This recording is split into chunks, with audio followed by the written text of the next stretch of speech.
मिलेगा। इसको जोड़ के एक सवाल ऐसा है कि काला धन आएगा तो पेट्रोल 30 रुपए का हो जाएगा, ऐसा आपने कहा था, लेकिन अभी दाम इतने बढ़ रहे हैं तो इसका मतलब काला धन देश में बढ़ रहा है क्या?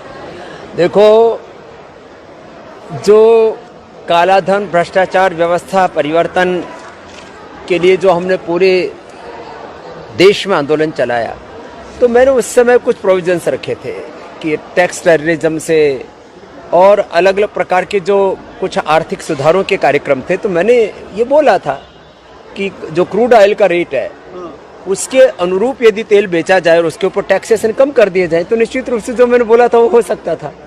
अब सरकार ने जिस तरह से पूरी अर्थव्यवस्था को संजोया हुआ है, अब उनको राष्ट्रहित के सामाजिक कार्यों को भी जारी रखना है, अलग अलग आर्थिक चुनौतियां हैं, सरकार को सरकार भी चलानी है, तो उसके लिए उनको जो टैक्स है वो उसको नहीं हटा पा रहे हैं। तो कभी न कभी तो ये सपना साकार होगा, ऐसी अपेक्षा है। बाबा जी, ये जो योग और आयुर्वेद अभी भी लगातार सवाल है, योग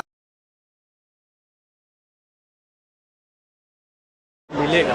इसको जोड़ के एक सवाल ऐसा है कि काला धन आएगा तो पेट्रोल 30 रुपए का हो जाएगा, ऐसा आपने कहा था, लेकिन अभी दाम इतने बढ़ रहे हैं तो इसका मतलब काला धन देश में बढ़ रहा है क्या?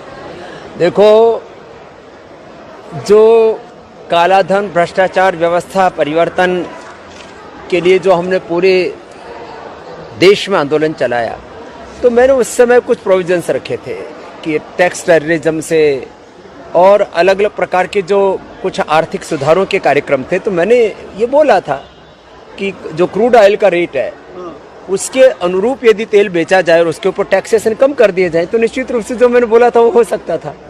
अब सरकार ने जिस तरह से पूरी अर्थव्यवस्था को संजोया हुआ है, अब उनको राष्ट्रहित के सामाजिक कार्यों को भी जारी रखना है, अलग अलग आर्थिक चुनौतियां हैं, सरकार को सरकार भी चलानी है, तो उसके लिए उनको जो टैक्स है वो उसको नहीं हटा पा रहे हैं।